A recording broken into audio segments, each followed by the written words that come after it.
द्वापर आया तो एक जीरो और हटा और उम्र रहेगी मात्र 1000 वर्ष। और धीरे धीरे धीरे धीरे समय व्यतीत हुआ, कलयुग आया और एक जीरो फिर हट गया और कलयुग में आयु रहेगी मात्र 100 वर्ष। 100 वर्ष रहेगी। लेकिन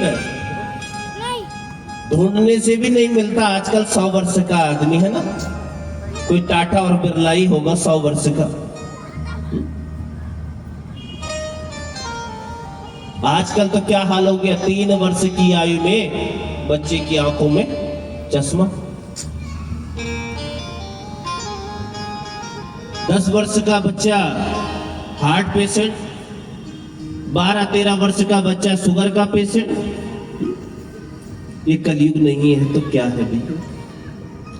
सुखदेव जी कहते हैं कलयुग में व्यक्ति को जो आयु निर्धारित की गई है वो 100 वर्ष है, तो कम से कम 100 वर्ष तो जीना ही चाहिए भैया। कितना? 100 वर्ष।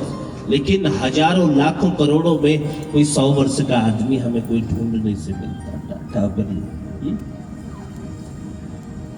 बल्कि हम तो ये कहें कि क्या कर रहे हैं हम, जितने वर्ष मिले भी है, कितने वर्ष जीते हमें, कितने मिले हैं? 100 वर्ष। और कितना जी रहे हो तुम अपने आप पे देखो। 100 वर्ष दिन और रात मिलाकर कितने घंटे, चलो 100 वर्ष जी जाओ तो दिन और रात मिलाकर कितने घंटे होते? 24 घंटे। और 24 घंटे का एक दिन, 24 घंटे का एक दिन। इसी परिप्रेक्ष्य में मानव की आयु कितने निर्धारित की गई है? 100 वर्ष। ठीक है, दिन और रात मिलाकर 24 घंटे, 24 घंटे का एक दिन। इसी परिप्रेक्ष्य में मानव की आयु 100 वर्ष। अब अगर देखा जाए दिन और रात मिलाकर 24 घंटे, दिन में हम क्या करते हैं? काम करते हैं, वर्क पर जाते हैं और रात को सो जाते हैं। सही। तो अब वो सोने वालों को जोड़ दो तो 50 साल तो सोने में ही चले गए। कितने गए? 50 साल सोने में गए। अब बचे 50 वर्ष। 50 वर्ष में 25 वर्ष हमारे शिक्षा अध्ययन में, पढ़ाई लिखाई में। अब बचे कितने साहब? 25 वर्ष। और 25 वर्ष में भी क्या? ससुरारी पियारी झपते। जब से शादी हुई है तब से वाकई ही खूंटे पर हम बन रहे हैं।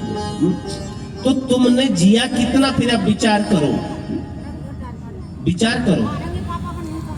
इसलिए कह रहे हैं 84 लाख जोनियों में भ्रमण करने के बाद ये मानव देह मिली है। बंद हो, अभी भी समझ जाओ, अभी भी समय है, जागो।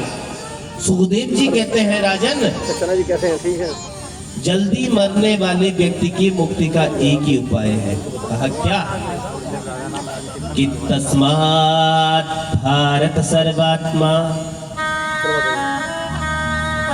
भगवानीश्वरो हरि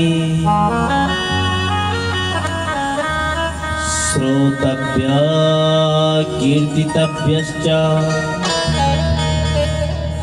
स्मर्तव्यश्चेच्छता भयम्। जल्दी मरने वाले व्यक्ति की मुक्ति का एक ही उपाय है राजा परीक्षित। जल्दी मरने वाले व्यक्ति को एक ही काम करना चाहिए। कहा क्या काम? कि श्वास श्वास पर कृष्ण भजी। ओ श्वास श्वास पर कृष्ण भजी और वृथा श्वास जनिक होय। न जाने या श्वास की आवन हो या न हो। महाराज जो श्वास निकल कर चला गया, बाकी भी गारंटी नहीं कि दोबारा लौट कर आवे भैया, दोबारा लौट कर आया जो श्वास निकल कर। इसलिए ये श्वास से बड़ी कीमती है। हम कहते हैं फलाने बाबा, कौन से बाबा? सियाराम बाबा। इतना कैसे जी गए महाराज? इतना ज्यादा कैसे जी गए? ये फलाने बाबा इतने हजारों वर्ष कैसे? तो आयु तो आपको भी, हमको भी, सबको हो सकता है लगभग ऊपर नीचे थोड़ा सा ही होगा, है ना, बराबरी में नहीं होगी। लेकिन क्या है? कहा एक ही रहस्य है। हमारे शास्त्र कहते हैं क्या? इन श्वासों की कीमत समझ लो। श्वास तो बराबर ही मिले हैं। आज आपने कितनी श्वासें ली? 4 लाख, है ना किसी ने। तो किसी संत महात्मा से पूछो तो उसने कितनी ली? 85,000 ली।